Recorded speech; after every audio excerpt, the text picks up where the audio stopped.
Grace Gospel TV, an interdenominational missions TV, in association with Grace Gospel Mission. By running this YouTube channel, we want to spread the true gospel of God. Like our Facebook page and YouTube channel, and watch our playlist of eternal forgiveness of sin. Thank you.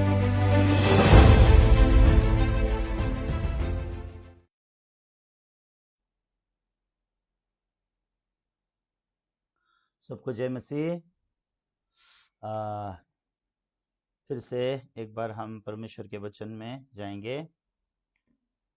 आइए यूहन्ना उसके 10 अध्याय को आज हम पढ़ेंगे। तो परमेश्वर ने हमें ये यूहन्ना का पुस्तक कंटिन्यू पढ़ने को मौका दिया है। तो यूहन्ना की पुस्तक के द्वारा हम परमेश्वर के मन को जानेंगे। आइए यूहन्ना उसके 10 अध्याय को एक वचन से आगे हम पढ़ेंगे। मैं तुमसे सच सच कहता हूं कि कोई द्वार से भेड़शाल में प्रवेश नहीं करता, परंतु किसी दूसरी ओर से चढ़ जाता है, वह चोर और डाकू है। परंतु जो द्वार से भीतर प्रवेश करता है, वो भेड़ों का चरवाहा है। उसके लिए द्वारपाल द्वार खोल देता है और भेड़ें उसका शब्द सुनती है, और वह अपनी भेड़ों को नाम लेकर बुलाता है और बाहर ले जाता है। जब वह अपनी सब भेड़ों को बाहर निकाल चुकता है, तो उनके आगे आगे चलता है और भेड़ें उसके पीछे पीछे हो लेती है, क्योंकि वो उसका शब्द पहचानती है। परंतु वो पराये के पीछे नहीं जाएंगी, परंतु उससे भागेगी, क्योंकि वो परायों का शब्द नहीं पहचानती। यीशु ने उनसे यह दृष्टांत कहा, परंतु वे न समझे कि ये क्या बातें हैं जो वो हमसे कहता है। तब यीशु उनसे फिर कहा, मैं तुमसे सच सच कहता हूँ, भेड़ों का द्वार मैं हूँ। जितने मुझसे पहले आए वे सब चोर और डाकू है, परंतु भेड़ों ने उनकी न सुनी। द्वार मैं हूँ, यदि कोई मेरे द्वारा भीतर प्रवेश करेगा तो उद्धार पाएगा, और भीतर बाहर आया जाया करेगा और चारा पाएगा। चोर किसी और काम के लिए नहीं, परंतु केवल चोरी करने और घात करने और नष्ट करने को आता है। मैं इसलिए आया हूँ कि वो जीवन पाएं और बहुतायत से पाएं। अच्छा चरवाहा मैं हूँ, अच्छा चरवाहा भेड़ों के लिए अपना प्राण देता है। मजदूर जो न चरवाहा है और न भेड़ों का मालिक है, भेड़िए को आते देख भेड़ों को छोड़कर भाग जाता है, और भेड़िया उन्हें पकड़ता और तितर बितर कर देता है। वह इसलिए भाग जाता है, वह मजदूर है और उसको भेड़ों की चिंता नहीं। अच्छा चरवाहा मैं हूँ, मैं अपनी भेड़ों को जानता हूँ और मेरी भेड़ें मुझे जानती है। जैसे पिता मुझे जानता है और मैं पिता को जानता हूँ, और मैं भेड़ों के लिए अपना प्राण देता हूँ। मेरी और भी भेड़ें हैं जो इस भेड़शाल की नहीं, मुझे उनका भी लाना आवश्यक है। वो मेरा शब्द सुनेंगी, तब एक ही झुंड और एक ही चरवाहा होगा। पिता इसलिए मुझसे प्रेम रखता है कि मैं अपना प्राण देता हूँ कि उसे फिर ले लूं। कोई उसे मुझसे छीनता नहीं, वरना मैं उसे आप ही देता हूँ। मुझे उसको देने का भी अधिकार है और उसे फिर से ले लेने का भी अधिकार है। यह आज्ञा मेरे पिता से मुझे मिली है। इन बातों के कारण यहूदियों में फिर फूट पड़ी। उनमें से बहुत से कहने लगे, उसमें दुष्टात्मा है और वह पागल है, उसकी क्यों सुनते हो? अन्य लोगों ने कहा, ये बातें ऐसे मनुष्य की नहीं जिसमें दुष्टात्मा हो। क्या दुष्टात्मा अंधों की आंखें खोल सकती है? आज हमने 21 वचन तक पढ़ा। आगे हम कल पढ़ेंगे। 10 अध्याय को भी हम 2 भाग करके पढ़ेंगे। तो यूहन्ना के इस 10 अध्याय में प्रभु यीशु मसीह अपने आप को चरवाहे के रूप से प्रकट करते हैं। प्रभु यीशु मसीह ही सच्चे चरवाहे के रूप से प्रकट करते हैं। जो सच्चा चरवाहा अपनी भेड़ों की चिंता करता है।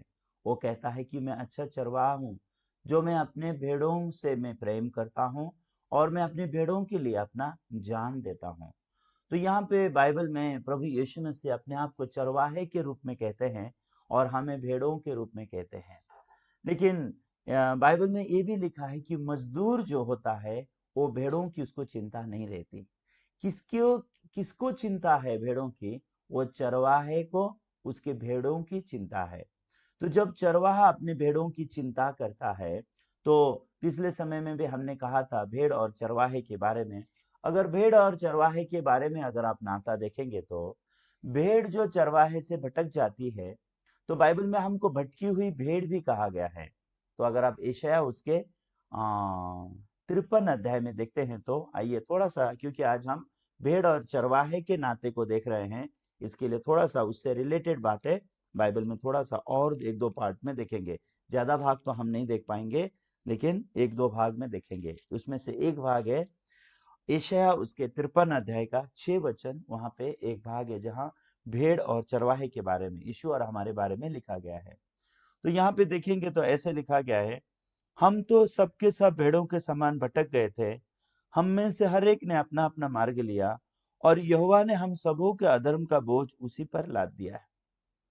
तो यहाँ पे हम सटीकता से देख सकते हैं कि लिखा गया है, हम तो सब के सब भेड़ों के नाई भटक गए, हम सब ने अपना अपना मार्ग लिया, लेकिन यहोवा परमेश्वर ने क्या किया, हम सबों के अधर्म का बोझ उस चरवाहे यीशु पर लाद दिया।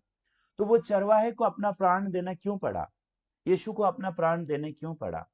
यीशु को अपना जान देना पड़ने का कारण क्या है? यीशु ने लिखा है कि मैं अपना प्राण देता हूं ताकि उसे ले लूं। तो प्रभु यीशु मसीह ने ये मृत्यु को स्वीकार किया है।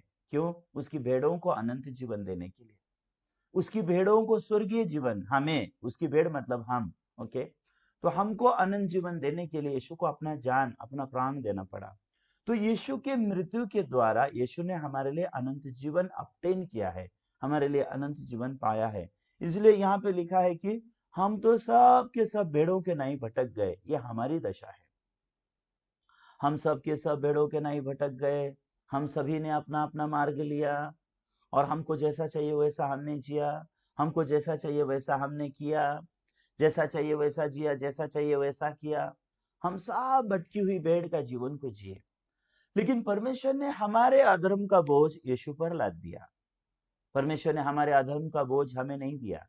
परमेश्वर जानते हैं कि भेड़ अधर्म का बोझ उठा नहीं सकती, इसके लिए हमें अधर्मों का बोझ दिया नहीं गया। हमें क्या किया गया?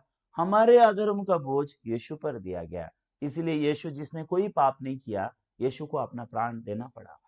यीशु जिसने कोई पाप नहीं किया, क्योंकि वो अच्छा चरवाहा है, और अच्छा चरवाहा अपनी भेड़ों को बचाने के लिए अपना जान देता है। तो अच्छा चरवाहा मैं हूं, मैं अपने भेड़ों के लिए अपने प्राण को देता हूं। यूहन्ना का 10 अध्याय में इस अच्छे चरवाहे यीशु के बारे में कहा गया, जो अपनी भेड़ों के लिए अच्छा चरवाहा है। वो मेरा अच्छा चरवाहा है, वो मेरे लिए अपना प्राण देता है। क्यों उसको मेरे लिए प्राण देना पड़ा? क्योंकि मैं भटक गया, हम सब ने अपना अपना रास्ता लिया, हम सब ने पाप और अधर्म किए, लेकिन हमारे सारे पाप और अधर्म का बोझ परमेश्वर ने किस पर लाद दिया? यीशु पर लाद दिया।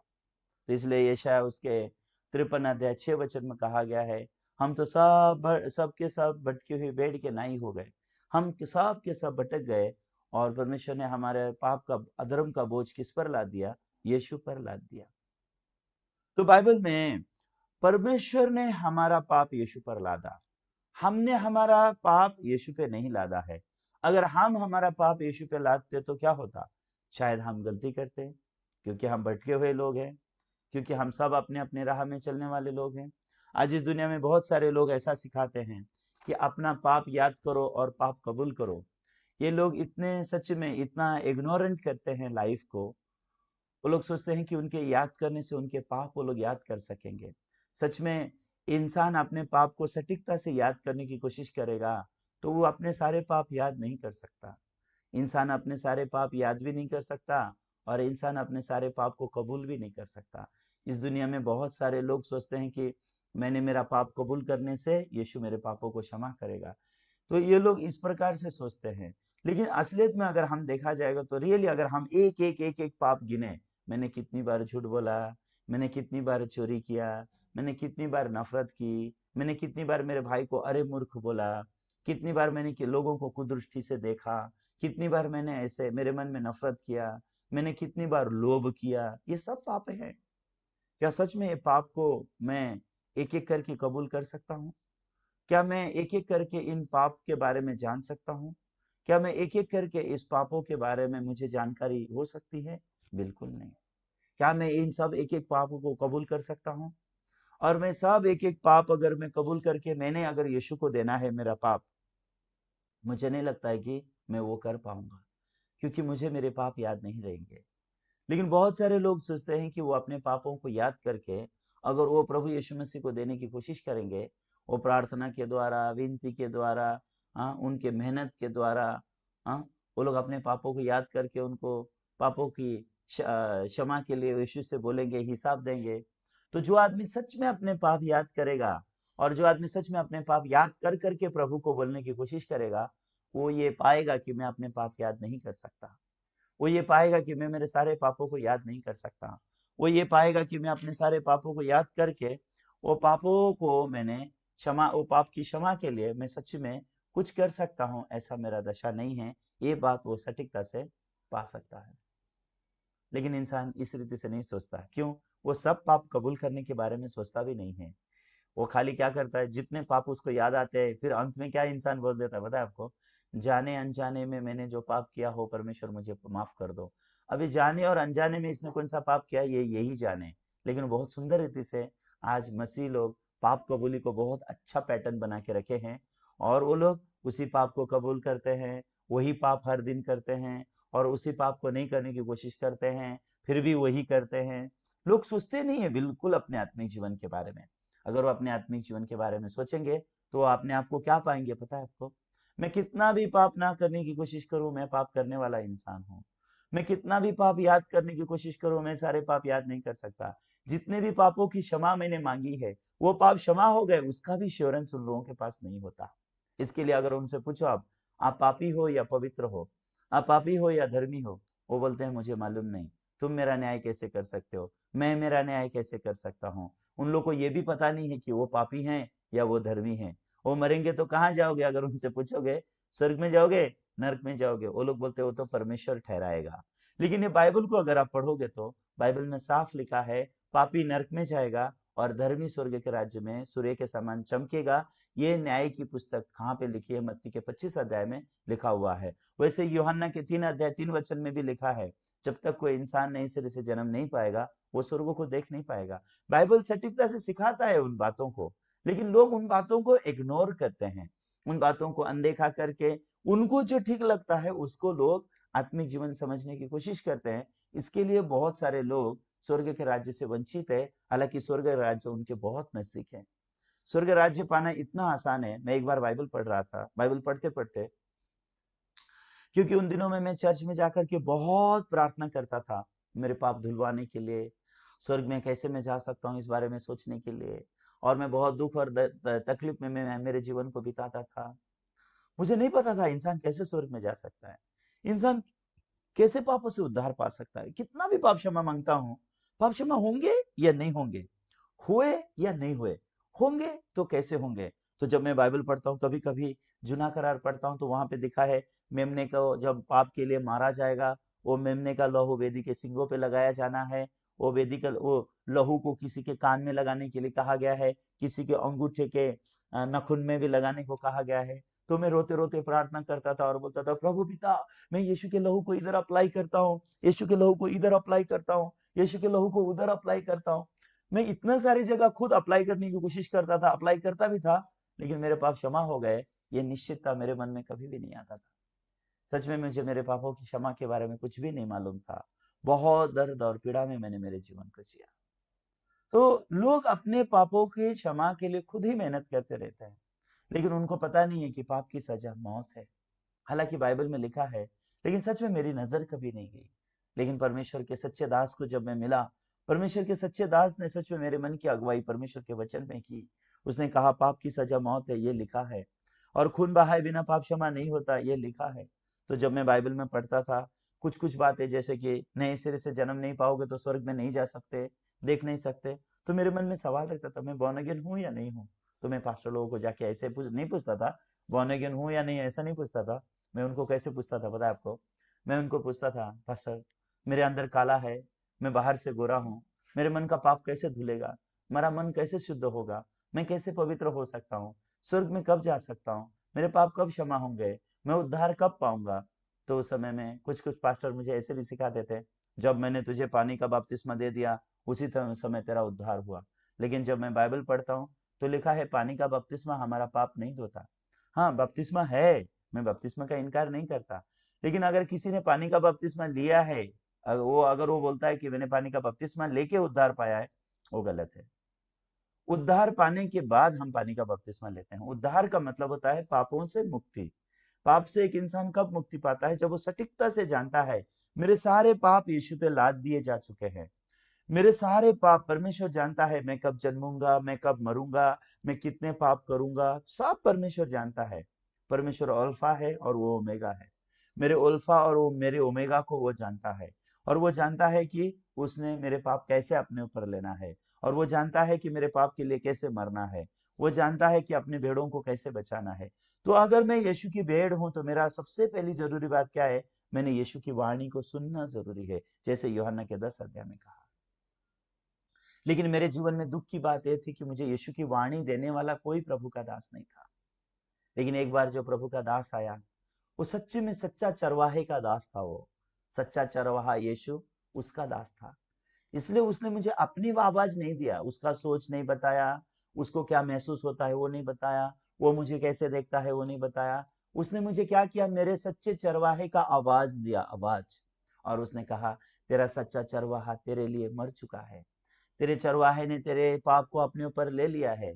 तेरा चरवाहा क्रूस पर मरकर तेरे पाप क्षमा कर चुका है। तेरे चरवाहे ने अपने लहू से तेरे पाप धो दिए हैं। जब मैंने मेरे चरवाहे का वचन सुना, वो वचन मेरे हृदय में जब प्रवेश किया, उस समय से मेरे चरवाहे का वचन मुझे मेरे चरवाहे के पीछे चलाता है। जैसे यूहन्ना, जब मैं सच में मेरे जीवन को जब मैं देखता था, मैं हैरान होता था। वो मेरे पास किस प्रकार की हैरानी रहती थी? मेरे पास इस प्रकार की हैरानी रहती थी, वो क्रूस के चोर को भी उसी दिन स्वर्ग जाने का विश्वास मिला। और क्रूस का चोर, उसको प्रभु यीशु मसीह कहते हैं, आज तू मेरे साथ स्वर्गलोक में होगा। तो ये चोर को स्वर्ग में जाने के लिए कैसे मिला? चोर ने क्या किया? चोर स्वर्ग में जाता है, मैं अभी इतना अच्छा आदमी बन गया, मैं अभी बाइबल टीचर बन गया, मैं पास्टर बन गया, मैं लोगों को यीशु का प्रचार करने वाला बन गया, लेकिन तभी भी मेरे मन में स्वर्ग में जाने का विश्वास नहीं था। तभी भी मैं नहीं कह सकता था मेरे पाप धुल गए हैं, मेरे पाप क्षमा हो गए हैं, मैं पवित्र किया गया हूँ, मैं धर्मी किया गया हूँ। तो जब मैं बाइबल को पढ़ता था, स्पेशली यूहन्ना का 3 अध्याय 3 वचन, वो मुझसे टकराता था। जब तक नए सिरे से जन्म नहीं पाएगा कोई, वो स्वर्ग के राज्य को देख नहीं सकता। और दूसरा वचन मेरे मन में जो टकराता था वो क्या था? मत्ती का 25 अध्याय का 46 वचन, दुष्ट नरक का दंड भोगेंगे, अग्नि भोगेंगे, और धर्मी स्वर्ग के राज्य में सूर्य के समान चमकेंगे। वो वचन को जब भी मैं पढ़ता था, मैं अपने आप को देखता था, मैं तो धर्मी नहीं हूँ, हाँ मैं तो पापी हूँ, तो मैं कैसे स्वर्ग के राज्य में जाऊंगा? हाँ, नरक मेरा है। फिर उसके बाद और क्या होता था पता है आपको? मत्ती का 22 अध्याय जब मैं पढ़ता था, मत्ती के 22 अध्याय में, वहां पे राजा के बुलाए हुए लोग है ना, वहां पे वो राजा के बुलाए हुए लोगों ने, उनमें से एक जन था जिसने विवाह का वस्त्र नहीं पहना था। सही है ना? उसने विवाह का वस्त्र नहीं पहना था। तो राजा जब वो विवाह के भोज में देखने को आता है, वो विवाह के भोज में वो एक व्यक्ति जिसने विवाह का वस्त्र नहीं पहना था, उसको पूछा राजा ने, ए मित्र, विवाह का वस्त्र पहने बिना यहाँ कैसे आ गया? तो उसको बाहर निकाल दिया, जहां रोना और दांत पीसना है, अंधेरे में डाल दिया गया। तो वो भी दिखाता है कि ये विवाह का वस्त्र क्या है? ये यीशु मसीह की धार्मिकता है। तो जब तक एक इंसान यीशु मसीह की धार्मिकता नहीं पाता और धर्मी नहीं बनता, तब तक उसके पास धार्मिकता के वस्त्र नहीं है। तो बाइबल में जितने भी वस्त्र दिखाए गए हैं, या तो मनुष्य के धर्म के वस्त्र लिखे गए हैं, या तो परमेश्वर के धर्म के वस्त्र लिखे गए हैं, धार्मिकता। तो इसलिए प्रगटीकरण में भी अगर आप देखोगे तो स्वर्ग में जो दिखाई दिए हुए हैं, बहुत बड़ी भीड़ सफेद वस्त्र पहने हुए, और ऐसे लिखा है कि मेमने के लहू से खुद को शुद्ध किए हुए लोग हैं। ये लोग मेमने के लहू से पवित्र हुए लोग, जिनके पास सफेद वस्त्र है। सबके पास सफेद वस्त्र है। ये सफेद वस्त्र किसको दिखाता है? वो यीशु मसीह की धार्मिकता को दिखाता है, जो एक इंसान विश्वास करता है कि कैसे यीशु मेरे पाप को लेकर के क्रूस पर मर के, उसने मेरे पाप को क्रूस पर खत्म करके, क्रूस पर से बहाए हुए लहू से उस यीशु ने मुझे कैसे धर्मी और पवित्र बनाया, और अपने लहू से मेरे पाप को धोया। ऐसे लिखा, उन्होंने मसीह के लहू से अपने वस्त्र धोए। वो दिखाता है कि यीशु के लहू से कैसे धर्मी बना हुआ इंसान, यीशु के लहू से, जैसे रोमियो उसके 5 अध्याय 9 वचन में आया है कि अब हम उसके लहू के द्वारा धर्मी ठहरे, तो परमेश्वर के क्रोध से क्यों ना बचेंगे? तो परमेश्वर के क्रोध से कौन बचता है? जो अच्छा जीवन जीता है, चर्च जाता है, बाइबल पढ़ के लोगों की सेवा करता है, और बहुत एक अच्छा इंसान बनने की दिखावट करता है, ऐसा इंसान परमेश्वर के क्रोध से बचेगा। नहीं, बाइबल में लिखा है कौन परमेश्वर के क्रोध से बचेगा? जो मसीह यीशु के लहू से धर्मी बना हुआ है वो परमेश्वर के क्रोध से बचेगा। तो मसीह का लहू हमें धर्मी ठहराता है, उतना ही नहीं, मसीह का लहू हमें परमेश्वर के क्रोध से भी बचाता है, आने वाले प्रकोप से बचाता है, आने वाले क्रोध से बचाता है। आने वाला क्रोध मतलब क्या है? नरक दंड, उससे बचाता है। तो अगर आप बाइबल में देखते हैं, जूना समय में भी, जूने नियम में भी, वहां पे महायाजक हुआ करता था। तो मिलाप वाला तंबू जो बनाया जाता था, जहां पापों की क्षमा का विधि किया जाता था, वो मिलाप वाला तंबू वो स्वर्ग को भी दर्शाता है। उस मिलाप वाले तंबू में गेट होता है, वो गेट में से इंसान अंदर जाता है, वहां फिर उसके पापों की क्षमा मिलती है, फिर उसको हौदी मिलती है जहां उसको धोना होता है। उसके बाद जो अति पवित्र स्थान में जब जाएगा, तो बाइबल में लिखा हुआ है, जब भी महायाजक साल में एक बार अति पवित्र स्थान में प्रवेश करेगा तो मेमने के लहू को लेकर के प्रवेश करेगा। अगर वो महायाजक मेमने के लहू को लिए बिना अति पवित्र स्थान में अगर प्रवेश करता है, वो परमेश्वर के द्वारा मार दिया जाता है, उसको जीवन नहीं मिलती, वो अति पवित्र स्थान में खड़ा नहीं रह सकता। ये क्या दिखाता है? यीशु के लहू के बिना हम उस पवित्र राज्य स्वर्ग में प्रवेश नहीं कर सकते हैं, और हम परमेश्वर के आगे यीशु के लहू के बिना खड़ा नहीं हो सकते हैं। तो यीशु के लहू ने हमें शुद्ध धार्मिकता दी है, perfect salvation, eternal redemption. Perfect salvation has given by the blood of Jesus Christ. मसीह के लहू के द्वारा हमें सिद्ध धार्मिकता भी दिया गया है, और हमारा उद्धार, अनंत काल का छुटकारा भी मसीह के द्वारा परमेश्वर ने हमारा किया है। लेकिन आज बहुत सारे लोग नहीं मानते हैं। कुछ लोग सोचते हैं मेरे पिछले पाप धुल गए, अभी के पाप मैंने धोने हैं। पिछले पाप यीशु के लहू से धोए, अभी के पाप में प्रार्थना के द्वारा धोऊंगा, और भविष्य में मैं पाप नहीं करने की कोशिश करूंगा। इस प्रकार के भ्रम की जिंदगी बहुत सारे लोग जीते हैं। ऐसे भ्रम से आप कब छूट सकते हो पता है आपको? जब आप बाइबल को पढ़ोगे सटीकता से। क्या सच में पाप की सजा मौत है या नहीं है? अगर पाप की सजा मौत है, तो फिर कैसे मेरे पिछले पापों की सजा यीशु के मृत्यु से होना, और ये जो मैं अभी पाप किया हूं वो पाप मेरी प्रार्थना ने कैसे क्षमा करना? अगर मेरी अभी की हुई पाप की क्षमा अगर यीशु के लहू से होना है और मेरी प्रार्थना से होना है, तो मेरे पिछले पाप भी मैं यीशु के, मेरे प्रार्थना के द्वारा ही धो लूंगा। मुझे यीशु के मृत्यु की जरूरत क्या है? मुझे यीशु के लहू की जरूरत क्या है? मुझे यीशु के द्वारा क्षमा पाने की जरूरत क्या है? उसकी तो जरूरत ही नहीं रही। ये एक चीज शैतान ने आज गायब कर दिया है। आज लोगों के मन से ये बात शैतान चुरा लेना चाहता है। शैतान इस बात को जानने नहीं देना चाहता है कि कैसे परमेश्वर की धार्मिकता हमको मिलती है। तो मत्ती के 22 अध्याय में भी वो आदमी ने क्यों विवाह के वस्त्र नहीं पहने, और उसको लगा मेरे वस्त्र अच्छे हैं ना, मेरे वस्त्र भी तो ठीक है, मैं क्यों विवाह का वस्त्र पहनूं? इसका मतलब क्या है? ये वो ऐसे आदमी का आत्मिक जीवन दिखा रहा है, जो आदमी बोल रहा है कि मैं प्रार्थना कर रहा हूँ, मैं दान दे रहा हूँ, मैंने ये काम किया, मैंने वो काम किया, मेरे धर्म के काम पहन के बैठा है वो लोगों को आप मत्ती के 7 अध्याय के 21 वचन में भी देख सकते हो। मत्ती के 7 अध्याय 21 वचन में उनको देख सकते हो, जो लोग बोल रहे हैं मैंने प्रभु तेरे नाम से भूत निकाला, तेरे नाम से संदेश दिया, तेरे नाम से महा चमत्कार किए। यीशु कह देगा मैं तुझे नहीं जानता। ऐसा क्यों हुआ? ये लोग ने अपने कर्मों को बहुत महत्व दिया जो उन्होंने यीशु के नाम से किया था। सच्ची में उन्होंने यीशु के नाम से ही किया था वो कर्म, उन्होंने अपने नाम से नहीं किया। उन्होंने जो यीशु के नाम से उन्होंने जो कर्म किए उसको उन्होंने महत्व दिया, लेकिन यीशु उनके पाप को लिया, इस बात को उन्होंने कभी महत्व नहीं दिया। यीशु उनके पाप के लिए क्रूस पर मरा, इस बात को उन्होंने कभी महत्व नहीं दिया। यीशु के लहू से उनके पाप धुल गए, वो लोग धर्मी बन गए, पवित्र बन गए, ये बात को उन्होंने कभी महत्व नहीं दिया। उन्होंने कभी महत्व नहीं दिया कि यीशु की मृत्यु में उनके पाप की सजा खत्म हो गई। उन्होंने विश्वास नहीं किया, ये महत्व नहीं दिया कि यीशु के लहू से उनके पाप धुल गए, इस बात को उन्होंने महत्व नहीं दिया। परमेश्वर ने उनको धर्मी और पवित्र किया, इस बात को उन्होंने महत्व नहीं दिया।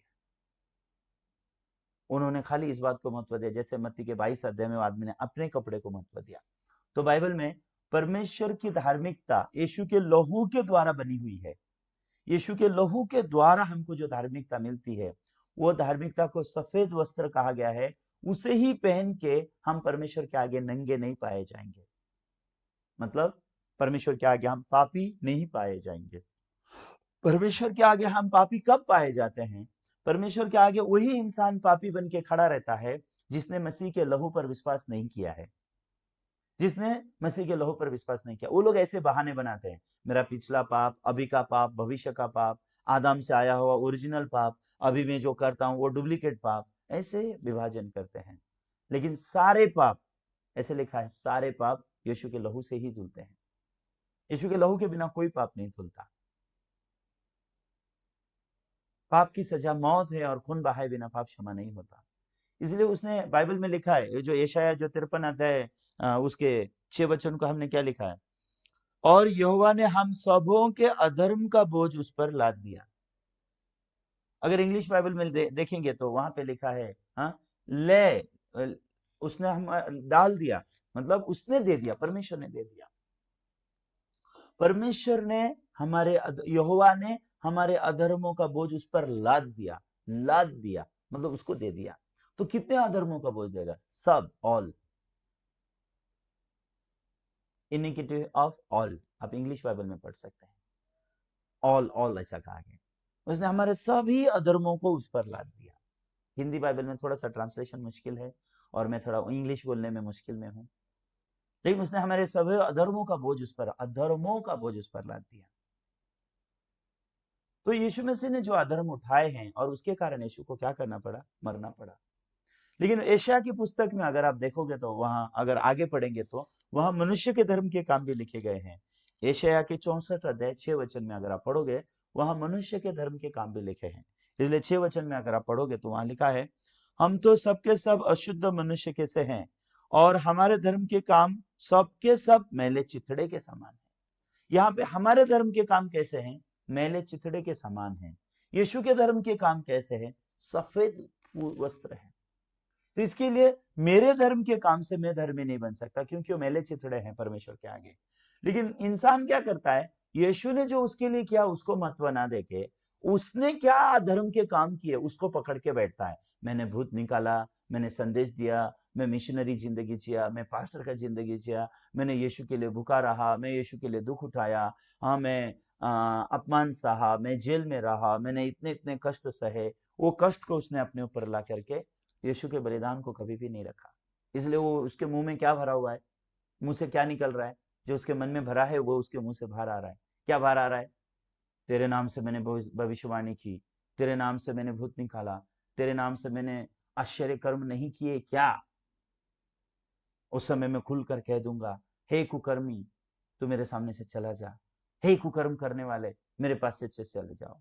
इसका मतलब क्या है? इन्होंने जो किया वो कुकर्म है, भूत निकाला वो कुकर्म है। मतलब क्या? यीशु का नाम का इस्तेमाल करते हो और यीशु के बलिदान पे विश्वास नहीं करते हो। यीशु का नाम से भूत क्यों निकाला? अपने आप को बड़ा करने के लिए। यीशु के नाम से संदेश क्यों किया? अपना चर्च खोलने के लिए। यीशु के नाम से संदेश देके अपना चर्च बनाया। यीशु के नाम से संदेश खोल के अपना, यीशु की भेड़ों की रखवाली की कि अपनी भेड़ों की रखवाली की? वो भेड़े यीशु की है या तुम्हारी है, तुम्हारे मन में? क्यों क्यों संदेश दिया यीशु के नाम से? सच में किसी के आत्मा से प्यार करते हो इसलिए संदेश दिया? फिर वो संदेश ने लोगों को उद्धार क्यों नहीं दिया? वो संदेश सुन के लोग क्यों पापों से मुक्ति नहीं पा सके? वो संदेश को सुनने के बाद भी लोग पापी, वो संदेश को सुनने के पहले भी लोग पापी। फिर तुमने क्या संदेश दिया? वो सच में वो संदेश सुसमाचार था जो उद्धार देता है? और लोग कहते हैं कि मेरा उद्धार हो गया, फिर कैसे पापी हैं? अगर वो पापी हैं तो उसके जिम्मेदार कौन है? ये संदेश देने वाले लोग जिम्मेदार हैं। ये जो संदेश दे करके लोगों को पापी ही होने का विश्वास दे रहे हैं, ये संदेश दे करके लोगों को जो सिर्फ नरक में ही लेके जा रहे हैं, ये कैसे हो सकता है कि ये इनके अंदर यीशु मसीह है? अगर इनके अंदर यीशु मसीह होता तो वो लोगों को यीशु मसीह सिखाता, कैसे मैंने तुम्हारे पाप क्रूस पर खत्म किए हैं, कैसे तुम्हारे पापों की सजा मैंने चुकाई है, कैसे मैंने अपने लहू से तुम्हारे पाप धो के मैंने तुमको धर्मी और पवित्र किया है। ये बात यीशु सिखाता ना। फिर किस नाम से संदेश दिया? फिर भूत क्यों निकाले? फिर वो लोग ने फिर चमत्कार के काम क्यों किए? फिर यीशु के नाम इस्तेमाल करके क्यों भूत निकाला? यीशु का नाम इस्तेमाल करके संदेश क्यों दिया? अपना बड़ा चर्च बनाने के लिए, बहुत सारे दान इकट्ठे करने के लिए, परमेश्वर के नाम से अपने आप को बड़ा करने के लिए। अगर सच में तुम प्रभु के दास हो, अगर सच में तुम प्रभु के द्वारा आए हुए संदेष्टे हो, तो तुम्हारे द्वारा लोगों ने उद्धार पाना चाहिए, तुम्हारे द्वारा लोग पापों से मुक्ति पाना चाहिए, तुम्हारे द्वारा लोगों को पता चलना चाहिए कि उनके पाप क्षमा हो गए हैं जब यीशु क्रूस पर बलिदान हुए। जब यीशु क्रूस पर बलिदान हुए, उनके पाप क्षमा हो गए। ये अच्छे चरवाहे ने किए हुए कामों को प्रचार करने की जरूरत है। तो यहाँ पे अगर आप देखोगे तो एक सच्चा प्रचारक है, उस प्रचारक के बारे में मैं आपको आज बताऊंगा, उसका थोड़ा पहचान दूंगा मैं आपको। उसका नाम है संत पौल। तो संत पौल क्या कहते हैं कुरिन्थियों के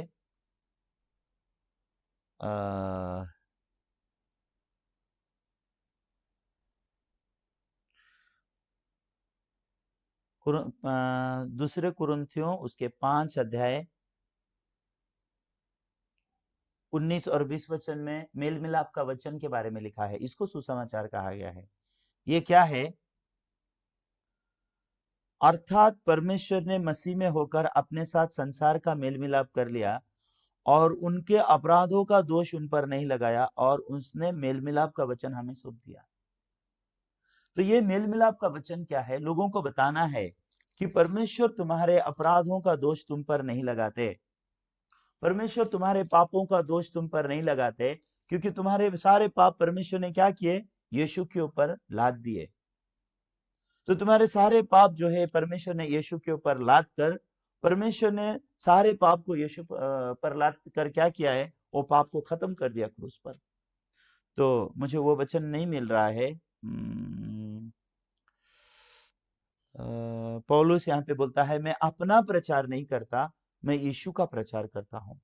तो यहाँ पे लिखा वो वचन मुझे अभी इस समय नहीं मिल रहा है। मैं अपने बारे में नहीं बोलता हूँ। प्रचार ये नहीं है मेरे बारे में बोलना, मैं कौन हूँ, मैं कितना प्रार्थना करता हूँ, मेरी मिनिस्ट्री क्या है, मेरा स्पिरिचुअल लाइफ कितना अच्छा है, कितना बुरा है, या फिर मैंने क्या क्या अच्छे काम किए हैं, उसके बारे में बोलना प्रचार नहीं है। मैंने कितने भूत निकाला या मैंने कितने संदेश दिए, इसके बारे में हाँ मुझे मिल गया। दूसरा कुरिन्थियों उसके 4 अध्याय 5 वचन में लिखा है। पौलुस क्या प्रचार करता है? मेल मिलाप का वचन प्रचार करता है। ये 5 अध्याय 19 वचन में लिखा है। ये मेल मिलाप का वचन क्या है? संसार के लोगों को बता देना है परमेश्वर तुम्हारे अपराधों का दोष तुम पर नहीं लगाता। फिर हमारे अपराधों का दोष कहाँ गया? यीशु के ऊपर गया। हमारे अपराध कहाँ हो गए? क्रूस पर खत्म हो गए। हमारे अपराधों की क्षमा कैसे हुई? यीशु के लहू के द्वारा। इसलिए यहाँ पे लिखा है, जो पाप से अज्ञात था उसी को परमेश्वर ने हमारे लिए पाप ठहराया। ये दूसरे कुरिन्थियों 5 अध्याय 21 वचन में, यीशु जो पाप से अज्ञात था उसी को परमेश्वर ने हमारे लिए पाप ठहराया, और उसको हमारे लिए पाप ठहरा कर हम जो पाप के थे हमको धर्म ठहरा दिया, हमको धार्मिकता दे दी। तो इसलिए ये दूसरे कुरिन्थियों 4 अध्याय 5 वचन में क्या लिखा है? क्योंकि हम अपने को नहीं परंतु मसीह यीशु को प्रचार करते हैं कि वो प्रभु है, और अपने विषय में यह कहते हैं, हम यीशु के कारण तुम्हारे सेवक हैं। एक सच्चे पास्टर का हृदय क्या होना चाहिए? एक सच्चे पास्टर का हृदय, मैं यीशु के कारण तुम्हारा दास हूं, मैं तुम्हारा सेवक हूं, यीशु के कारण मैं तुम्हारा सेवक हूं, और मैं अपना बात नहीं बोलता, मैं यीशु का प्रचार करता हूं। एक सच्चा पास्टर का काम ये होता है। एक सच्चे सुसमाचार प्रचारक का काम ये होता है। एक सच्चा सुसमाचार प्रचारक लोगों के आगे उसका मन क्या होना जरूरत है? मैं इन लोगों का दास हूं, मैं इन लोगों का दास हूं यीशु के कारण, और मैं यहां इनको मेरे बारे में बताने के लिए नहीं हूं, मैं यीशु का प्रचार करने के लिए हूं। तो यीशु का प्रचार क्या है? यीशु कैसे उनके पाप को अपने ऊपर लिया, और यीशु ने कैसे उनके पाप क्रूस पर खत्म कर दिए, और यीशु ने कैसे अपने लहू से उनके पाप धो दिए, ये प्रचार करना ही ये एक सच्चे प्रचारक का काम है। इसके लिए पौलुस कहता है कि मैं क्रूस की कथा को छोड़ के दूसरी कोई बात जानना नहीं चाहता। पौलुस लोगों को निरंतर क्रूस की कथा प्रचार करना चाहता है। अगर आप देखेंगे ये बाइबल में कुरिन्थियों के पत्र में आप देख पाओगे तो पौलुस क्या बोलता है। आइए थोड़ा सा उसमें थोड़ा देखेंगे पौलुस किस रीति से अगुवाई करता है यहाँ लोगों को।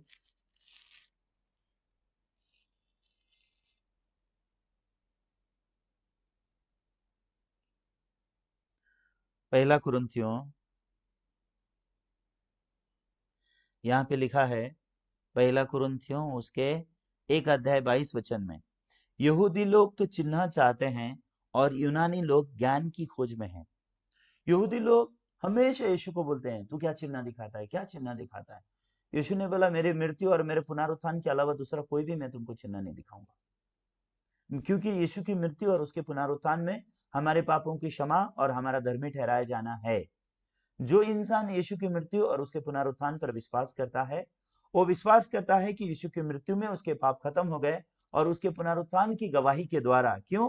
क्योंकि बाइबल में रोमियो उसके 4 अध्याय 25 वचन में लिखा है, वो हमारे पापों के लिए मरा और हमें धर्मी ठहराने के लिए जी भी उठा। जो इस यीशु की गवाही सुनते हैं, वो क्या करते हैं? वो धर्मी होने के विश्वास को प्राप्त करते हैं। तो यहाँ पे लिखा है कि यहूदी लोग तो चिन्ह चाहते हैं, पहले कुरिन्थियों 1 अध्याय 22 वचन में, यहूदी तो चिन्ह चाहते हैं और यूनानी ज्ञान की खोज में हैं। 23, परंतु हम तो उस क्रूस पर चढ़ाए हुए मसीह का प्रचार करते हैं, जो अन्य यहूदियों के लिए ठोकर का कारण है और अन्य जातियों के लिए मूर्खता है। 24, परंतु जो बुलाए हुए हैं, क्या यहूदी क्या यूनानी, उनके निकट मसीह परमेश्वर की सामर्थ और परमेश्वर का ज्ञान है। मसीह परमेश्वर का सामर्थ और मसीह परमेश्वर का ज्ञान है। तो पौलुस कहता है जो लोग विश्वास करने वाले हैं उन लोगों के लिए।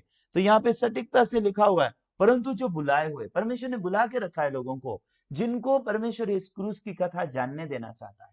यहूदी लोग तो ज्ञान ढूंढते हैं, यूनानी लोग सामर्थ ढूंढते हैं, लेकिन पौलुस क्या कहता है 23 वचन में, परंतु हम तो उस क्रूस पर चढ़ाए हुए मसीह का प्रचार करते हैं। तो ये क्यों क्रूस पर चढ़ाए हुए मसीह का प्रचार करता है? क्योंकि अगर जब तक आप उस क्रूस पर चढ़ाए हुए मसीह का प्रचार नहीं सुनेंगे, आप धर्मी नहीं हो सकते, आप पापी के पापी रहेंगे। तो ये प्रचारक लोग क्या प्रचार करते हैं? मैंने प्रार्थना किया, इतना भूत निकल गया, मैंने प्रचार किया, इतने लोग ये बन गए, मैंने प्रार्थना किया, इतने लोगों की बीमारी ठीक हो गई, इसके लिए मैंने इसको धनी बना दिया, उसको मैंने गरीब। इस प्रकार की चीजें यीशु के क्रूस की कथा नहीं है। ये एक सच्चे प्रचारक का काम नहीं है। ये वो लोग हैं जो प्रभु प्रभु कहते हैं और भूत निकालते हैं, यीशु के नाम से भूत निकालते हैं, यीशु के नाम से संदेश देते हैं, यीशु के नाम से चमत्कार करते हैं। क्यों? वो अपना जीविका चलाने के लिए, अपना पेट चलाने के लिए, अपना चर्च बनाने के लिए, अपना चर्च बना के चलाने के लिए। वो लोग उनको मेरी भेड़ कहते हैं। लेकिन बाइबल में अगर आप देखेंगे यीशु को, तो यीशु कहती है मेरी भेड़। भेड़ यीशु की है, किसी मनुष्य की भेड़ नहीं हो सकती। और यीशु की भेड़ों ने यीशु का वचन सुनने से वो लोग उद्धार पाते हैं। यीशु की भेड़े यीशु का वचन सुनने से उनको धर्मी होने का विश्वास मिलता है। यीशु की भेड़े यीशु का आवाज सुनती है, उस समय से भेड़ें यीशु के पीछे चलना शुरू करती है। किसी को जबरदस्ती करके कोई यीशु के पीछे नहीं चल सकता। यीशु की भेड़े यीशु का आवाज सुनती है, यीशु की भेड़े यीशु का आवाज सुन के यीशु के पीछे चलती है। ऐसा यीशु ने यूहन्ना की पुस्तक में कहा। तो पौलुस कहता है मैं उस यीशु का प्रचार करता हूं। पौलुस अपना प्रचार नहीं करता, वो अपने बारे में नहीं बोलता, पौलुस यीशु का प्रचार करता है। तो यहाँ पे रोमियो उसके 4 अध्याय में भी अगर आप देखोगे तो वहां पे 25 वचन में वही बात को दोहराता है। रोमियो उसके 4 अध्याय 25 वचन में लिखता है, वह हमारे अपराधों के लिए पकड़वाया गया, वह हमारे धर्मी ठहरने के लिए जिलाया भी गया। तो यहाँ पे सटीकता से 4 अध्याय 25 वचन में भी क्रूस की कथा लिखी गई है। यीशु क्रूस पे मारा गया और यीशु गाड़ा गया और तीसरे दिन जी उठा। तो यीशु की मृत्यु में क्या हो गया? हमारे अपराध खत्म हो गए। तो यशायाह 53 अध्याय 6 वचन और पौलुस जो बोल रहा है दूसरे कुरिन्थियों 5 अध्याय का 19 वचन और ये रोमियो उसका 4 अध्याय 25 वचन, ये सब एक ही बात कहते हैं। यीशु का मृत्यु, यीशु के ऊपर पाप को लादा जाना और वो हमारे पापों के लिए मरना, और उसके बाद अब संसार के लोगों को परमेश्वर दोषी नहीं ठहराता। अब भेड़ों को परमेश्वर दोषी नहीं ठहराता। भेड़ों को नहीं कहता परमेश्वर अब तुम दोषी हो, अब क्या कहता है? तुम धर्मी हो। कैसे धर्मी हो? बिना मूल्य तुम धर्मी हो। तुमने पाप किया, ये सही है। तो रोमियो के 3 अध्याय 23 और 24 वचन में ये बात को लिखा गया है, हम सब ने पाप किया, हम सब परमेश्वर की महिमा से रहित है। लेकिन 24 वचन में क्या कहा गया है? परंतु उसके उस छुटकारे के द्वारा जो मसीह यीशु में है, वो संत में धर्मी ठहराए जाते हैं। ये है जो चरवाहे ने अपना प्राण अपने भेड़ों के लिए दिया। आइए अब यूहन्ना के 10 अध्याय में वापस आएंगे। यूहन्ना के 10 अध्याय में यीशु ने अपने आप को चरवाहा कहा और हमको भेड़ कहा। तो यीशु ने कहा मैं अपने भेड़ों के लिए अपना प्राण देता हूं। अच्छा चरवाहा मैं हूं, मैं अपने भेड़ों के लिए अपना प्राण देता हूं। लेकिन यहां पे अगर आप देखेंगे, आज मैं एक बात में फोकस करूंगा 7 वचन के आगे। तब यीशु ने उनसे फिर कहा, मैं तुमसे सच सच कहता हूं, भेड़ों का द्वार मैं हूं। जितने मुझसे पहले आए वो सब चोर और डाकू है, परंतु भेड़ों ने उनकी ना सुनी। तो यीशु ने कहा मुझसे पहले सब आए, वो सब चोर और डाकू है। चोर और डाकू का काम क्या है? चोर और डाकू का काम क्या है?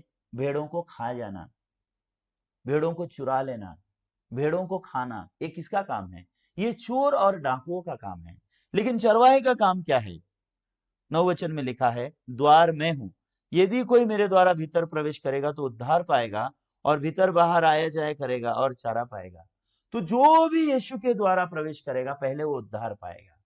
जिसके मन में यीशु प्रवेश करेगा वो उद्धार पाएगा। फर्स्ट, उद्धार मतलब क्या है? पाप से मुक्ति।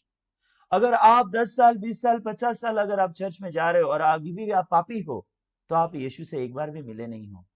यीशु से मिलके आपने सबसे पहले उद्धार को पाने की जरूरत है। तो यीशु से मिलके उद्धार पाना मतलब क्या है? यीशु के वचन को ग्रहण करना है। तो यीशु के वचन को ग्रहण करना मतलब क्या है? हाँ, यीशु ने मुझे धर्मी ठहराया, ये वचन को सुनना। जैसे वचन में कहा गया है, मेरी भेड़ें मेरा आवाज सुनती है, उस समय से मेरी भेड़ें मेरे पीछे चलती है। वचन को सुनना, और वचन को सुन के हम उद्धार पाते हैं। वचन को सुनने से हमको पता चलता है कि हम बिना मूल्य धर्मी ठहराए गए हैं। वचन को सुन के हमको पता चलता है हमारे पाप खत्म हो चुके हैं। वचन को सुन के हमको पता चलता है पापों की सजा मृत्यु है, और वो यीशु ने क्रूस पर खत्म कर दी है। मेरा चरवाहा मेरे लिए मर के उसने मेरे लिए जीवन को प्राप्त किया है। तो यहाँ पे 10 वचन में लिखा है, चोर किसी और काम के लिए नहीं आता, केवल चोरी करने, घात करने और नष्ट करने को आता है। मैं इसलिए आया हूं कि जीवन पाए और बहुतायत से जीवन पाए। अभी यहाँ पे किसी व्यक्ति पर्सन की बातें नहीं है। चोर बोल के जो कहा गया है, चोर ये किसको कहा गया है? ये शैतान को कहा गया है। वो उसका उद्देश्य क्या है? घात करना, नाश करना। मतलब कहां लेके जाना? इंसान को नरक में लेके जाना। नाश मतलब नरक है। लेकिन यहाँ पे यीशु ने कहा मैं आया जीवन देने के लिए, और अनंत जीवन, अनंत काल का जीवन देने के लिए। अभी यहाँ फिर से आपको जानने की जरूरत है, यीशु बोलता है मैं आया जीवन देने के लिए। तो अभी यीशु जीवन देने के लिए आया है। यीशु जीवन देने के लिए आया। आपको जानने की जरूरत है यीशु जीवन देता कैसा है। यीशु परमेश्वर का वचन है। जब आप वचन को सुनते हो आप जीवन पाओगे। तो चोर कौन है? चोर ये शैतान है। शैतान क्या देता है? सोच देता है। तो इसलिए यीशु ने कहा मुझसे पहले जो भी तुम्हारे पास आए वो कौन है? चोर और डाकू है। इसका मतलब क्या है? वचन के अलावा सब चोर और डाकू है। आपका सोच, आपकी भावना, आपका फीलिंग, आपका इमोशन, आपके पास जो कुछ भी वचन के अलावा है वो सब चोर और डाकू है। वही आपको फाड़ के खा जाएगा। आप जानते हैं लोग आत्महत्या क्यों करते हैं? एक सोच आता है और आत्महत्या करते हैं।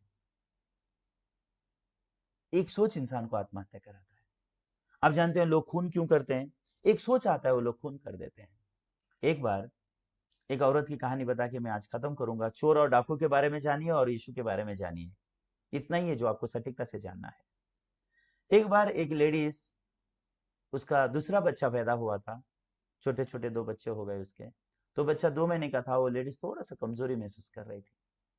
तो उसके मन में क्या सोच आया? हाँ, मेरे बच्चे कितने सुंदर है। सबसे पहले एक सोच आया। ये सोच आने के बाद अगर मेरे बच्चे मर गए तो, ऐसा सोच आने लगा। वो सोच है, जस्ट सोच, हकीकत कुछ नहीं है, जस्ट सोच है। उसके बाद उसके पास और क्या सोचा? हाँ, मैं बहुत कमजोर हूं, अगर मैं मर गई तो, ऐसा भी सोच उसके पास है। हाँ, मैं बहुत कमजोर हूं, मैं मर गई तो। उसके बाद फिर और एक सोच आया, हाँ, ये मेरे बच्चे कितने मुश्किल में होंगे ना, मैं मर गई तो। ऐसे सोच आते जा रहे, वो आते जा रहे, क्योंकि उसका मन कमजोर है। बस वो जो सोच आ रहे वो सोच के साथ खेल रही है। वो सोच को उसने बुलाया नहीं। यहाँ पे लिखा है चोर और डाकू जो है दरवाजे से नहीं आते। वो लोग कहां से आते हैं? ऊपर से चढ़ जाते हैं, ऐसा लिखा है। परमेश्वर का वचन आपके मन में प्रवेश करने के लिए आपको आपका मन खोलने की जरूरत है। परमेश्वर का वचन लिखा है, मैं चरवाहा हूं, मैं भेड़ से द्वार से प्रवेश करता हूं। चरवाहा कहीं और से नहीं जाता, वो चोर नहीं है। लेकिन आपके मन में परमेश्वर का वचन आने के लिए आपको आपका मन खोलना पड़ता है परमेश्वर के वचन के लिए। लेकिन आपके मन में सोच आने के लिए आपको मन का दरवाजा खोलने की जरूरत नहीं है। आपके मन में सोच ऐसा ही आ जाते हैं। तो लेडीज के मन में भी सोच ऐसे ही आ गए, मैं बहुत कमजोर हो गई हूँ, ये बच्चे ऐसे हो जाएंगे, वैसे हो जाएंगे। अचानक एक सोचा, मैं मरने के बाद मेरा पति दूसरी औरत लाएगा। फिर उसके बाद सोचा रहा है, हाँ, मेरा पति वो औरत को लाएगा तो वो औरत ये बिस्तर पे सोएगी, और मेरे बच्चों को घर से बाहर निकालेगी। बारिश के समय में मेरे बच्चे बाहर दरवाजे के बाहर खड़े रहेंगे और दरवाजा ठोकेंगे, मम्मी दरवाजा खोल दो, पापा दरवाजा खोल दो। ऐसे अनगिनत सोच उसके मन में आ रहे थे। अचानक उसके मैं ऐसा नहीं होने दूंगी, मैं वो आदमी को दूसरी औरत लाने नहीं दूंगी, मेरे बच्चों को ऐसा दयनीय होने नहीं दूंगी, ऐसे अच्छा तो हम लोग का मर जाना ठीक है, मैं वो आदमी को ही मार दूंगी, मैं ये बच्चों को ही मार दूंगी, मैं बच्चों को ऐसा दुख में से जाने नहीं दूंगी। ऐसे अनगिनत सोच उसके मन में आए और वो सोच ने उसके मन को कैप्चर किया। शाम को उसका पति काम पे से आया, क्या किया होगा औरत ने, चाकू उठा के अपने पति का मर्डर कर दिया दरवाजे पे। पति का मर्डर करने के बाद उसने अपने दोनों छोटे छोटे बच्चों को मार दिया। वो बच्चों को मारने के बाद अंत में वो अपने आप को मारने को गई, लेकिन वो खुद को काटा तो सही, लेकिन वो मरी नहीं। ऐसा करके अंत में लोगों को पता चला, फिर वो जेल में गई, फिर उसको मेंटल हॉस्पिटल में डाला गया। जब वो मेंटल हॉस्पिटल में थे, हमारे पास्टर मिले, तो हमारे पास्टर ने जब उसकी कहानी सुनी, पास्टर सटीकता से उसको सिखा सके कैसे चोर और डाकू ने तेरे जीवन को बर्बाद किया। चोर और डाकू तेरे जीवन को बर्बाद किए हैं, लेकिन अब तू यीशु को ग्रहण कर, यीशु तुझे जीवन देगा और अनंत काल का जीवन देगा। तो उस समय वो बहन ने जाना कि वो कैसे भटकी हुई भेड़ है, वो भटक गई, वो चरवाहे के बिना उसने जिंदगी जिया, लेकिन उसके चरवाहे ने क्या किया, उसके चरवाहे ने उसके सारे पाप और अधर्म अपने ऊपर लिया। उसके चरवाहा यीशु उसके लिए क्रूस पर मर के उसके पाप क्षमा किया। उसका चरवाहा यीशु, उसने उसको धर्मी और पवित्र ठहराया। ये सुसमाचार को लेडीज ने क्या किया, स्वीकार किया। वो लेडीज ने विश्वास किया, मेरे पाप क्रूस पर खत्म हो गए, मेरा चरवाहा ने मेरे लिए अपना प्राण दिया है। जैसे यहाँ पे लिखा है 10 वचन में, साफ रीति से लिखा 10 वचन में, चोर किसी और काम के लिए नहीं, केवल चोरी करने, घात करने, नाश करने आता है। मैं इसलिए आया हूँ कि वो जीवन पाए और बहुतायत से पाए। 11 में लिखा है, अच्छा चरवाहा मैं हूँ, अच्छा चरवाहा भेड़ों के लिए अपना प्राण देता है। तो अच्छा चरवाहे ने भेड़ों के लिए अपना प्राण दिया। तो वो बहन ने जाना कि सच्ची में मैंने आज तक चोर और डाकुओं के द्वारा जिंदगी जिया। चोर और डाकू के द्वारा जिंदगी जीना मतलब क्या है, आपके मन में जो भी सोच आता है, आप वो सोच के द्वारा चलाए जाते हो। वो सोच अंत में आपको निराश करते हैं, अंत में आपको पाप करवाते हैं, अंत में आपको नाश करवाते हैं, और अंत में वो सोच आपको क्या करते हैं, आपको आत्महत्या करने लगाते हैं या मर्डर करने लगाते हैं। ऐसे अजीब सोच इंसान के मन में आते हैं। वो सोच कौन देता है इंसान को, वो शैतान देता है। वो चोर और डाकू बोल के बाइबल में कहा गया है। लेकिन लोगों को ये दुनिया में पता नहीं, उनके पास जो सोच आते हैं वो सोचते हैं वो मेरा सोच है। इसके लिए वो लोग अपने सोच को बहुत प्यार करते हैं और आसानी से विश्वास करते हैं। लेकिन अगर आप सटीकता से जानोगे कि वो सोच चोर और डाकू है, आप अपने सोच को कभी विश्वास नहीं करेंगे। और आप किसको विश्वास करेंगे, प्रभु के वचन को। मैं आया जीवन देने के लिए, अनंत काल का जीवन देने के लिए। तो हमको जीवन कौन देता है, परमेश्वर का वचन। यूहन्ना उसके पहले अध्याय में मैंने आपको कहा था, आपको याद होगा, परमेश्वर का वचन में क्या है, मनुष्य का जीवन है। इसलिए यीशु कहता है, मैं आया जीवन देने के लिए और अनंत काल का जीवन देने के लिए। यीशु को ग्रहण करना मतलब क्या है, आज परमेश्वर के वचन को ग्रहण करो, उस चरवाहे को ग्रहण करो जिसने अपना प्राण आपके लिए दिया। तो बहन ने वो दिन जाना कि यीशु मेरे लिए क्रूस पर मरा, यीशु ने मेरे पाप को क्रूस पर खत्म किया, क्रूस पर से बहाए हुए लहू से मेरे पाप धो दिया। वो धर्मी और पवित्र होने का उसने विश्वास पाया, उसने उद्धार पाया। जेल में बहुत अच्छा से उसने आत्मिक जीवन जिया, और जेल का समय खत्म होने के बाद बाहर आकर के आज हमारी कलीसिया में बहुत अच्छी रीति से वो आत्मिक जीवन जी रही है। और जहां भी जाती है लेक्चर देती है, लोगों को सोच के बारे में सिखाती है, लोगों को परमेश्वर के वचन के बारे में सिखाती है, और आज कई लोगों को मृत्यु से बचाती है। तो ऐसे लोग बहुत महान बन जाते हैं आगे जाकर के, कब, जब वो अपने चरवाहे से मिलते हैं। लेकिन यहाँ पे इन यहूदियों को देखोगे, यीशु ने कितना समझाया उनको, लेकिन उन्होंने अंत में यीशु को पागल बोला, अंत में यीशु को दुष्टात्मा ग्रस्ती बोला।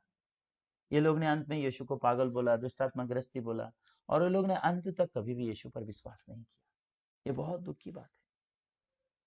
आज भी बहुत सारे लोग, सच में ऐसा लगता है कि वो लोग यीशु का वचन सुनते हैं, लेकिन यीशु के वचन पर विश्वास करने वाले कितने हैं, मुझे सच में पता नहीं।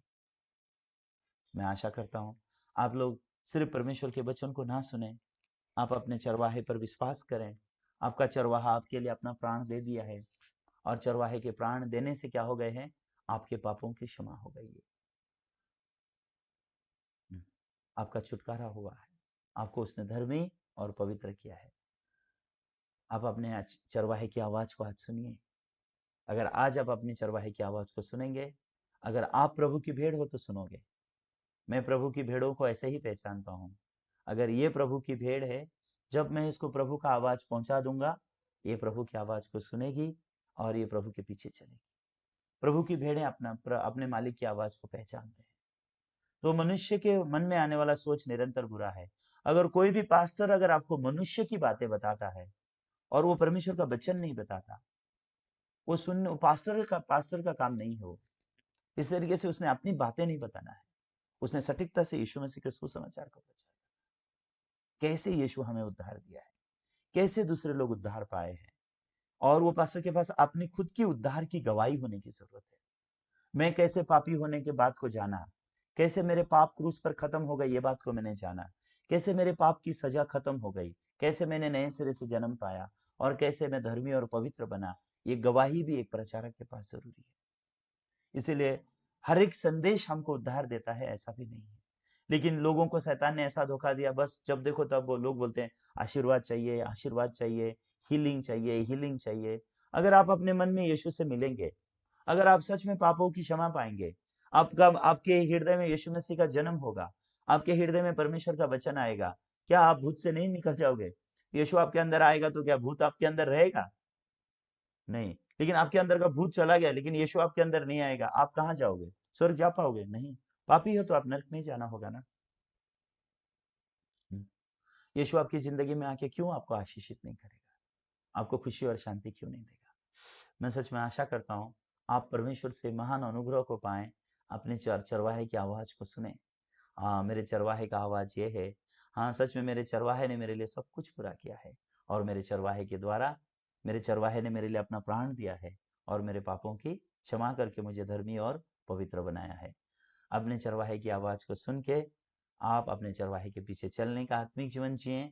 उसके द्वारा आप हरी हरी चराई में जाओगे, आप सुखदायी जल के झरने के पास जाओगे, और आप मृत्यु छाया के दरी में उसमें चलोगे, घोर मृत्यु के तो घोर तराई में भी चलोगे, तभी भी आप हानि से नहीं डरोगे, क्योंकि आपका चरवाहा आपके साथ होगा। आपका चरवाहा आपके साथ है। जब हम सटीकता से पाप क्षमा पर विश्वास करते हैं, उस समय से परमेश्वर हमारे साथ रहते हैं। इसलिए मत्ती के पहले अध्याय 21 वचन में कहा गया है, उसका नाम तुम यीशु रखना, वही अपने लोगों को उनके पापों से उद्धार करेगा। उसका नाम तुम यीशु रखना, वही अपने लोगों को उनके पापों से उद्धार करेगा। और इम्मानुएल नाम रखा जाएगा, परमेश्वर हमारे साथ है। जिनके जीवन में यीशु नाम पूरा होता है, उनके जीवन में इम्मानुएल नाम पूरा होता है। यीशु नाम का पूरा होना मतलब मैंने वो सच्चाई को जान पाना कि मेरे पाप क्रूस पर खत्म हो गए, और क्रूस पर के लहू से मैं धर्मी और पवित्र बनाया गया, और परमेश्वर मेरे पाप याद नहीं करते, और पाप का और बलिदान नहीं रहा। अब मैं पवित्र बन चुका हूँ, परमेश्वर का पवित्र बेटा। तब हम पवित्र परमेश्वर के साथ एक होकर के अनंत काल के लिए जीते हैं।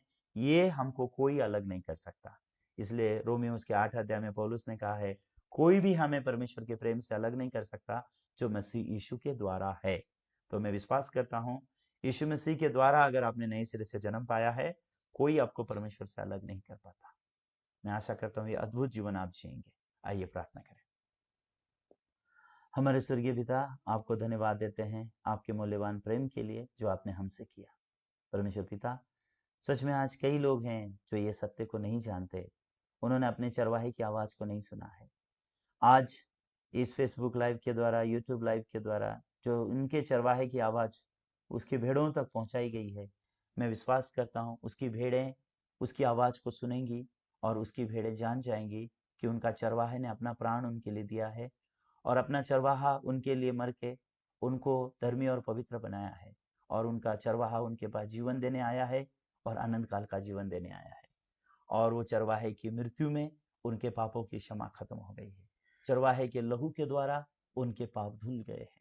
मैं प्रार्थना करता हूँ प्रभु की भेड़ों तक प्रभु की आवाज को पहुंचा दीजिए। यह आवाज जो इस फेसबुक के द्वारा, इस यूट्यूब के द्वारा बताई जा रही है, यह आवाज प्रभु की भेड़ों तक पहुंचे, ताकि प्रभु की भेड़ें जाने कि मेरा चरवाहा मेरे लिए अपना जान दिया है। मेरे चरवाहे की मृत्यु में मेरे पाप की सजा मौत खत्म हो गई है। मेरे चरवाहे के लहू के द्वारा मेरे पाप धुल के परमेश्वर ने मुझे धर्मी और पवित्र होने का अधिकार दिया है। अब ये चरवाहा मेरे लिए स्वर्ग का द्वार है। यीशु पर विश्वास करके अभी मुझे स्वर्गीय जीवन है, अनंत काल का जीवन है। ये सारा सत्य रहस्य उनके मनों में आप प्रकट कर दीजिए, खोल दीजिए, पवित्र आत्मा के द्वारा उनको मदद कर दीजिए। और परमेश्वर इतना ही नहीं, उनको अपने चरवाहे के पीछे चलने का अनुग्रह दीजिए। उनको परमेश्वर के सच्चे दासों से मिलने का अनुग्रह दीजिए, परमेश्वर के सच्चे कलीसिया से मिलने का अनुग्रह दीजिए, ताकि वो लोग एक सच्चा आत्मिक जीवन जी सकें जब तक इस पृथ्वी पे हैं। और ये सत्य की सुसमाचार को प्रचार करने पाए। यीशु के पवित्र नाम से मैंने प्रार्थना किया, आमीन। तो आप लोग जो भी उद्धार पाए हुए हैं, आप में से कई लोग हैं जहाँ मैं आपको मिल नहीं सकता, कई लोगों ने मुझे कमेंट्स भेजे हैं यूट्यूब में, बहुत धन्यवाद। और कई लोगों ने फेसबुक में भी आप कमेंट्स देते हैं और आप कह रहे हैं कि पास्टर मैं आपके वचन को सुन रहा हूँ और मैं बहुत दूसरों लोगों को बता भी रहा हूँ। आपकी सभी बातें सुन के मैं बहुत धन्यवादित हूँ। मैं विश्वास करता हूँ प्रभु, अगर आपके मन में प्रभु का जन्म होगा, प्रभु का वचन आपके मन में आएगा, प्रभु आपकी अगुवाई करेगा और आप प्रभु के पीछे चलेंगे और प्रभु आगे ही आगे चल के आपकी अगुवाई करेगा, जैसे चरवाहा अपनी भेड़ों के लिए करता है। मैं बहुत धन्यवाद देता हूँ। Thank you very much.